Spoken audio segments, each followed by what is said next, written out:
The thing is कि FPSC being a constitutional body वो ये वाइडली प्रैक्टिस करती रही है कि as per their whim and wish they reserve the right. और सीएसएस की एक लेगेसी चली आ रही है फ्रॉम द लास्ट 2 डेकेड्स के वो अगस्त में अनाउंस होता है एग्ज़ाम। वो यही है कि जी चेयरमैन साहब जो है he was the only person जिसने वीटो किया और वो लेटर ऑन अपॉइंट हुए थे। वो जुडिशल एक्टिविज़्म और सॉर्ट ऑफ कॉन्स्टिट्यूशनल अथॉरिटी है, तो दे सेज के कोर्ट्स हैं वो हमारी डोमेन में इंटरवीन करते हैं। ये इंस्टीट्यूशंस हैं, ये अपनी पावर को इस मैनर में ना एक्सरसाइज करें कि equitable right of any individual जो है वो इन्फ्रेंज हो। और अगर आप इसी मिस्ट्री के अंदर एग्जाम में बैठ जाएं देन फिर आपकी एक नहीं 2 अटेम्प्ट एग्जॉस्ट हो जाएंगे। बिल्कुल ऐसे ही, और बिल्कुल ऐसे। इसमें आप हमारे पास लिमिटेशन जो है वो है 3 अटेम्प्ट की, तो 2 अटेम्प्ट आपकी एग्जॉस्ट होगी, you are left with 1 attempt.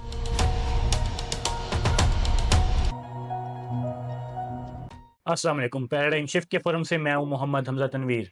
Viewer, in selection point series की एक और एपिसोड के साथ मैं आपके पास हाजिर हूं और आज के इस इंटरव्यू में हमारे साथ एक young lawyer advocate Ali Raza साहब मौजूद हैं। अस्सलाम वालेकुम सर। वालेकुम सलाम जी। सर, आज के इस इंटरव्यू में हम आपसे उस पिटीशन के बारे में डिस्कशन करेंगे जो आपने एफपीएससी के अगेंस्ट फाइल की है for the delay of 2025 CSS exam. तो सर, मेरा आपसे पहला क्वेश्चन ये है कि ये क्या नौबत पेश आई कि आपने एफपीएससी के खिलाफ सीएसएस के जो ये 2025 के एग्जाम हैं उनको डिले करने के लिए एक पिटीशन दायर की। एस्पायरेंट्स के ऐसे क्या कंसर्न्स हैं जिनको आपने टेकअप किया? द थिंग इज़ कि FPSC being a constitutional body वो ये वाइडली प्रैक्टिस करती रही है कि as per their whim and wish they reserve the right. तो वो एग्ज़ाम्स जो हैं वो अनाउंस कर देते हैं and whenever they feel कि they are not administratively so much strong, तो वो उसी एग्ज़ाम को जो है वो रिकॉल भी कर लेते हैं और फिर एक after lapse of some time दोबारा से अनाउंस कर देते हैं। और हमारे पास एक मल्टीपल एग्जांपल्स हैं इस तरह की इंस्टेंसेस हैं कि जिसमें एक पिटिशनर ने अभी जो है वो एक एस्पायरेंट ने एग्ज़ाम के लिए जो है वो एप्लीकेशन सबमिट करवाई एंड देन उसके बाद जो है उसने जब रिटन एग्ज़ाम दे लिया 1 पेपर के अंदर जो है, रिटन एग्ज़ाम देने के बाद जो है उसको डिस्क्रिप्टिव एग्ज़ाम के लिए 2 साल बाद कॉल किया जाता है एंड देन फिर उसकी जब फाइनल अपॉइंटमेंट लेटर आता है तो तब तक माशाल्लाह से उसका एक बेटा जो है वो हुआ होता है। ये एग्ज़ाम्पल जो है वो हमारे सामने 2-3 इंस्टेंसेस हैं ऐसी जिनको मैं पर्सनली जानता हूँ। दिस टाइम तो one paper apart from 1 paper ये कंसर्न ज़्यादा इसलिए भी रेज़ हुआ कि ये चूँकि थे कम सीएसएस के एस्पायरेंट्स और सीएसएस की एक लेगेसी चली आ रही है फ्रॉम द लास्ट 2 डेकेड्स के वो अगस्त में अनाउंस होता है एग्ज़ाम एंड देन उसके अब तो एमपीटी कंडक्ट होता है, पहले एमपीटी कंडक्ट नहीं होता था। बिल्कुल, एमपीटी कंडक्ट हो जाता है नवंबर में और अक्टूबर में जो है वो प्रीवियस रिज़ल्ट आ जाता है। मतलब जो लास्ट ईयर का एग्ज़ाम जो दिया बिल्कुल, था बिल्कुल ऐसे और ही। इसके जो रिटन एग्ज़ाम्स हैं वो फ़ेब में होते हैं और इसी तरह इसका रिज़ल्ट जो है वो अक्टूबर में अनाउंस हो जाता है और मीनवाइल दूसरे के लिए एस्पायरेंट्स हैं वो अप्लाई कर देते हैं दूसरे अटेम्प्ट के लिए। लेकिन इस दफ़ा तो अभी जैसे आपने बात की कि सीएसएस के पिछले ईयर का एग्ज़ाम रिज़ल्ट आता है और फिर न्यू का एडवर्टाइज़मेंट आता है और वो कंडक्ट होता है। लेकिन इस दफ़ा हमने देखा कि न्यू का रिज़ल्ट, पिछले वाले जो एग्ज़ाम्स थे उनका रिज़ल्ट भी नहीं आया और न्यू के हवाले से भी सोशल मीडिया पे एक जो नोटिस था बिल्कुल। वो सर्कुलेट कर रहा था कि अप्रैल में कंडक्ट किए जाएँगे सीएसएस 2025 के एग्ज़ाम। एग्ज़ैक्टली ऐसा ही है। बल्कि इन्होंने इस दफ़ा एमपीटी भी डिले किया जो कि एंटिसिपेटेड था एज़ पर द शेड्यूल। जो जुलाई में शेड्यूल आता है एग्ज़ाम का उससे में एंटिसिपेटेड था कि अक्टूबर में कंडक्ट होगा। But against the anticipation of the aspirants और एफपीएससी खुद भी मेरे ख्याल में प्रिपेयर्ड नहीं थी, तो उन्होंने अक्टूबर की जगह उसको नवंबर में कंडक्ट किया after delay of 1 month and 11 days approximately. फिर एक सर्कुलर जिसके आप जो है वो रेफ़र कर रहे हैं वो सोशल मीडिया पर आया कि they are going to conduct the exam of CSS CE 25 जो है वो इन अप्रैल आफ्टर ईद। और उससे पहले जो है चूँकि 2024 का रिटन पार्ट का रिज़ल्ट आ जाता होता है जो कि एक लेगेसी चली आ रही है और ये ही प्रोसीजर है। बट एफपीएससी जो है वो उसने एनोमलस बिहेवियर शो किया और वो अनाउंस नहीं किया। और चेयरमैन साहब चूँकि उस सर्कुलर के हवाले से ये भी स्पेकुलेशंस हैं, subject to veracity of that document is to the FPSC, वही कंफर्म कर सकते हैं। बट वो यही है कि जी चेयरमैन साहब जो हैं he was the only person जिसने वीटो किया और वो लेटर ऑन अपॉइंट हुए थे। उससे पहले ऑल मेंबर्स वर एग्रीड कि हमने एग्ज़ाम जो है वो अप्रैल में ही कंडक्ट करने हैं क्योंकि FPSC itself administratively was not prepared for these exams. अच्छा, वैसे तो मैंने ये देखा कि मैं उस दिन हियरिंग में भी मौजूद था और मैंने देखा कि आपने बड़े अच्छे तरीके से ये केस पुट अप किया ऑनरेबल जज के सामने। और पहली दफ़ा बल्कि ये भी हुआ है कि उन्होंने एफपीएससी को नोटिफ़ाई किया है और इस पिटीशन को टेक अप किया है। और लेकिन उन्होंने जो हियरिंग थी, मैंने देखा था कि वहाँ पे उन्होंने एक ऑर्डर जारी किया था एफपीएससी को कि आपने 6 ऑफ फरवरी को जितने भी पिटिशनर्स हैं उनको सुनना है और उनके कंसर्न्स को दूर करना है और उसके बाद आपने फर्दर कोई प्रोसीजर अडॉप्ट करना है। लेकिन आज ही के दिन पता चला है कि एफपीएससी ने एडमिशन सर्टिफिकेट्स भी जारी कर दिए हैं। तो आपके पास आगे का क्या लाए-अमल है? एग्ज़ैक्टली ऐसा होता रहा है कि पहले भी एफपीएससी केस जो आर्बिट्रेरी मैनर में पावर एक्सरसाइज़ करने का जो तरीका है, इसके अगेंस्ट पिटीशन फाइल हुई हैं। लास्ट ईयर भी फाइल हुई, बल्कि लास्ट ईयर तो इन लिमिनी डिसमिस हो गई थी, बट दिस टाइम जो है वो honourable court take this matter in a very good manner. और उन्होंने इसको इसलिए भी टेकअप किया है कि पहले ना टेकअप करने का रैशनल ये है कि वो जुडिशल एक्टिविज़्म और सॉर्ट ऑफ कॉन्स्टिट्यूशनल अथॉरिटी है, तो दे सेज के कोर्ट्स जो हैं वो हमारी डोमेन में इंटरवीन करते हैं। और आप चूँकि प्रोसीडिंग का पार्ट थे, तो आपने देखा कि ऑनरेबल जस्टिस साहब ने रेफ़र भी किया कि कोर्ट जो है वो हमें ना इस एक्सटेंट तक पुश करें कि हम कोई ऐसा ऑर्डर जारी करें कि कल को फिर वो ये कहें कि कोर्ट हमारी डोमेन में इंटरवीन कर रही है।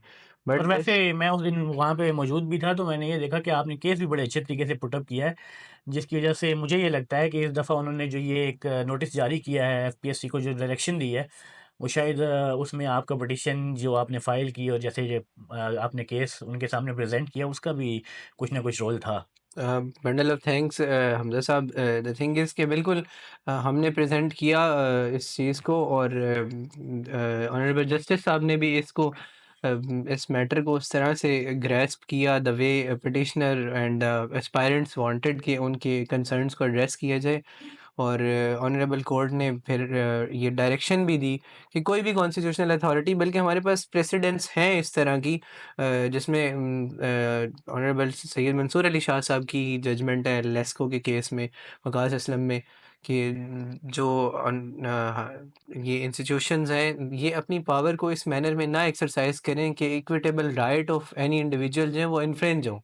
और कोर्ट ने इसको इसी तरह टेकअप किया कि equitable rights of the many aspirants, आप अप्रॉक्सीमेटली 30,000 एस्पायरेंट्स जो हैं they are going to be effect from this. और एक कमीशन के एक ऐसे डिसीजन से, और कमीशन खुद एडमिनिस्ट्रेटिवली, मतलब this thing is still in ambiguity कि अगर 2025 भी ये कंडक्ट कर लेते हैं तो 2024 का रिजल्ट और 2025 का रिजल्ट अगर इकट्ठा आ जाए, तो how they will proceed with this, कि रिटन पार्ट का एग्जाम का रिजल्ट इकट्ठा आ गया और एक ही बच्चा, फॉर इंस्टेंस हम कंसिडर करते हैं एक एस्पायरेंट 2024 में पास हो जाता है और 2025 में फेल हो जाता है, then what would be the fate of that, still shrouded in mystery. And I think so they are also not prepared, FPSC is also not prepared for this question, और वो भी जो है वो they are sitting in vacuum कि what they are going to do with the future of those aspirants के जिनका multiple things at the stake होती हैं। अच्छा, मैं यहाँ पे आपको एक और भी चीज़ इंटरेस्टिंग बताता जाऊँ कि एफपीएससी का एक रूल है कि यहाँ पे 12 ग्रुप्स में एलोकेशंस होती हैं। ये नहीं कि जो भी बच्चा पास होगा, जो भी एस्पायरेंट पास होगा, वो लाज़मी पुलिस में जाएगा या एडमिनिस्ट्रेटिव सर्विसेज़ में जाएगा, जिसको आम अल्फाज में हम एसीडीसी जिन लोगों को कहते हैं। बल्कि रेलवे का ग्रुप, पोस्टल ग्रुप और इस तरह के बहुत से ऐसे ग्रुप्स हैं जिनको पसंद नहीं किया जाता अमूमी तौर पे। और एफपीएससी का ये रूल है कि अगर कोई भी एस्पायरेंट या कोई भी ब्यूरोक्रेट अपने ग्रुप को इम्प्रूव करना चाहता है, तो उसके लिए भी उसको एक और अटेम्प्ट देनी पड़ती है। लेकिन वो अटेम्प्ट वो तभी दे सकता है जबकि उसके पास पहले से जो मौजूद 3 अटेम्प्ट्स होती हैं, उनमें से कोई अटेम्प्ट बाकी हो। और इस सूरत में तो मेरा ख़्याल से कि उनकी एक अटेम्प्ट भी ज़ाया हो सकती है कि फॉर एग्ज़ाम्पल अगर एक बच्चा एम्बिग्यूटी में है कि मैं पास होता हूँ या नहीं होता, और आगे चल के पता चलता है कि वो 2024 में पास हो गया था, लेकिन वो 2025 में भी अपीयर हो जाता है, तो उसकी अटेम्प्ट भी ज़ाया हो जाएगी। Exactly this thing is unaddressed के और हमारे पास एक ऐसी इंस्टेंस भी है, प्रीवियस के एक एस्पायरेंट ने मुझे अप्रोच किया और उसने कहा कि मेरा फर्स्ट अटैम्प्ट क्लियर हो गई थी, and then I applied for the second one.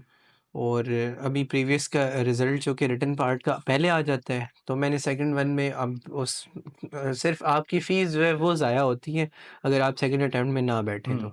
लेकिन रिटन आपको ये क्लियर कर देता है कि आपने पास कर लिया बिल्कुल है। ऐसे। अब फिर उसके बाद आपका अगर ग्रुप कोई लोअर ग्रुप में आपकी एलोकेशन हुई है तो आप ग्रुप एनहांस कर सकते हैं। और अगर आप इसी मिस्ट्री के अंदर एग्ज़ाम में बैठ जाएँ देन फिर आपकी 1 नहीं 2 अटेम्प्ट एग्ज़ॉस्ट हो जाएँगे। बिल्कुल ऐसे ही, और बिल्कुल ऐसे। इसमें आप हमारे पास लिमिटेशन जो है वो है 3 अटेम्प्ट्स की। तो 2 अटेम्प्ट आपकी एग्ज़ॉस्ट होगी, you are left with 1 attempt and फिर हम देखते हैं कि इस एग्ज़ाम में lot of pressure, peer pressure है, फैमिली प्रेशर है, बिल्कुल ऐसे ही। और जो कैंड एस्पायरेंट्स हैं वो आफ्टर दिस एग्ज़ाम मैंने तो मोस्टली एस्पायरेंट्स को देखा है कि वो कहीं फिट नहीं हो रहे होते। बिल्कुल ऐसे फिर ही। वो ब्रेन ड्रेन और वो हमारी जो नॉलेज इकॉनमी है वो अब्रॉड चले जाते हैं। वायलेशन होती है उनके राइट्स की, एग्ज़ैक्टली। बिल्कुल। अच्छा, अभी मैंने बात की थी कि ऑनरेबल जस्टिस साहब जो हैं, उन्होंने एक नोटिस जारी किया था, उनको एक डायरेक्शन दी थी कि आप इन सब एस्पायरेंट्स को, इनके कंसर्न्स को सुनें। लेकिन उसके बावजूद मैंने आज ही मुझे पता चला कि एडमिशन सर्टिफ़िकेट्स भी जारी हो चुके हैं। तो क्या ये कंटेम्प्ट ऑफ कोर्ट में नहीं आएगा और आपके पास आगे का क्या अमल है? आप इसको कैसे एड्रेस करेंगे? एग्ज़ैक्टली फर्स्ट टाइम ऐसा हुआ है कि फिर भी कोर्ट ने जो है वो विदिन 4 कॉर्नर्स जो है वो ऑर्डर को दिया एफपीएससी को कि वो इन पिटिशनर्स के कंसर्न्स को एड्रेस करे देन प्रोसीड करे with the procedure of the exam. But FPSC once again showed very reluctant behaviour और उन्होंने वही अपनी जो habitual practice of arbitrary exercising adopt करते हुए उन्होंने आज जो है वो एडमिशन सर्टिफ़िकेट और यस्टरडे उन्होंने जो है वो ड्यूटी रोस्टर जो है वो रिलीज़ कर दिए थे। तो हमें ये दोनों चीज़ें बिल्कुल इंटीमेट हुई हैं एस्पायरेंट्स की तरफ से भी। और चूँकि ये तो एग्ज़ाम ही ऐसा है, मल्टीपल स्टेक होल्डर्स जो हैं वो वॉच आउट कर रहे होते हैं, तो हमें डिफरेंट जगहों से ये चीज़ें मिली। तो हमने एक सीएम फ़ाइल कर दी है, एक एप्लीकेशन हाई कोर्ट में फ़ाइल कर दी है जो कि अब फिक्स हुई है for the 7th of Feb, क्योंकि 5th ऑफ फ़ेब जो है वो पब्लिक हॉलिडे आ रही है। और इवन एफपीएससी जैसे कि आप कोर्ट प्रोसीडिंग का पार्ट थे at that time FPSC on 31st of January said के आगे जो कि 2 पब्लिक हॉलीडेज आ रही हैं, Saturday and Sunday, and Monday और ट्यूसडे तो हम लोग जो है वो कमीशन के मेंबर्स को बुलाएंगे और इसका एजेंडा रखेंगे बिल्कुल सामने ऐसे कि ही। वो इन पिटिशनर्स को सुने, देन फिर हम आगे प्रोसीड करेंगे। बट वेरी डिसअपॉइंटिंग बिहेवियर कि उन्होंने इसको सुनने की बजाय, कैंडिडेट्स और पिटिशनर्स को सुनने की बजाय अपनी प्रिपरेशन के ऊपर फोकस किया और एग्ज़ाम्स का उन्होंने जो है वो बड़े हेस्टी मैनर में एक स्केड्यूल, ड्यूटी रोस्टर और रोल नंबर स्लिप्स जो हैं वो पब्लिश कर दी। तो this doesn't mean at all कि अगर ये चीज़ पब्लिश हो गई है तो ये ड्यूटी बाउंड है कि एग्ज़ाम कंडक्ट करेंगे। Court can halt this process. और जिस तरह से उन्होंने they pay no heed towards the order of the court, बिल्कुल this tantamount to contempt contempt. Of court. हुँ। और इस पे अगर एक्शन लिया जाए, हमारे पास मल्टीपल एग्जांपल्स हैं, प्रेसिडेंट्स हैं। इस्लामाबाद हाई कोर्ट की बिल्कुल स्टेट ऐसे ही। वर्सेस इरफान नवाज मेमन केस में कि डीसी साहब को जो है वो प्रोसीड किया गया विद कंटेम्प्ट ऑफ कोर्ट। तो इसी तरह चेयरमैन एफपीएससी साहब जो है वो भी एग्जेम्प्टेड तो नहीं है इससे, ऐसे ही। उनको कोई इंडेमनिटी हासिल नहीं है। अगर ऑनरेबल जस्टिस साहब ये परसीव करते हैं कि this tantamount to contempt and against their order, contempt के डिफरेंट जो टाइप्स हैं, if it falls within ambit of that, तो वो कंटेम्प्ट की प्रोसीडिंग जो है वो इनिशिएट कर सकते हैं और हम बड़े होपफुल हैं। Beside this beacon of hope जो कि लास्ट हमारे पास इस्लामाबाद हाई कोर्ट ही है, कैंडिडेट्स जो हैं उनको चाहिए कि पढ़ाई भी अपनी जारी रखें ठीक ना है। सिर्फ इसी एक पर्टिकुलर चीज़ पे फोकस करें। आप रेज़ कर सकते हैं अपने वॉइस मल्टीपल फोरम्स पे। और बल्कि अगर तो रेज़ हो सकती थी तो वो before honourable Islamabad high court हो सकती थी। पिटिशनर्स आप जो है वो इन नंबर्स आते, देखें इफेक्टिव्स इसके मोर देन 20,000 है, अप्रॉक्सिमेटली 30,000 कहा जा रहा है और इसमें से 3,000 ऐसे लोग हैं जिनका प्रीवियस रिजल्ट एंटिसिपेटेड है और उन्होंने इस अटेम्प्ट में भी अप्लाई अप्लाई किया। कर दिया है क्योंकि उनकी एज लिमिट के बाहर आ रही थी। अब हमारे यहाँ लोग जो है वो सामने इसलिए नहीं आते हैं कि वो फिर टारगेट होंगे। अच्छा, ये एज लिमिट वाली आपने बात की, ये बहुत अच्छा आपने हमें एक इम्पोर्टेंट एस्पेक्ट इसका बताया कि ज़ाहिर-सी बात है कि अगर एक एस्पायरेंट के पास लास्ट ईयर है इसमें अपीयर होने का, तो वो तो अप्लाई करेगा और अपीयर भी होगा, तो एग्ज़ैक्टली। ऑब्वियसली वही वाला सिनेरियो क्रिएट हो जाता है जो हम शुरू में भी डिस्कस कर रहे थे कि उनकी अटेम्प्ट भी ज़ाया हो जाएगी और अभी इसी शशोपंज में वो अच्छे से प्रिपेयर भी नहीं कर पाएँगे। लेकिन आपने एक अच्छी एडवाइस दी है कि जितने भी एस्पायरेंट्स हैं वो सिर्फ़ इस पे फ़ोकस ना करें बल्कि अपनी स्टडीज़ पे भी फ़ोकस करें। एग्ज़ैक्टली कोर्ट टाइमिंग में तो आपने हार्डली 30-40 मिनट्स जो है लास्ट प्रोसीडिंग का आप पार्ट थे। तो उसमें 30 मिनट्स की प्रोसीडिंग हुई। देन फिर एफपीएससी वेंट फॉर एफपीएससी जो रिस्पोंडेंट साइड है, they went for seek information from the commission कि अब उन्होंने आगे उन्होंने चेयरमैन साहब से कुछ डायरेक्शन ली और जवाब देने के लिए। बट इस सारे प्रोसेस में हार्डली 1 आवर लगता है। तो कैंडिडेट जो है वो बिसाइड के व्हाट्सएप ग्रुप्स में और इस पे जो है वो अपना टाइम किल करें।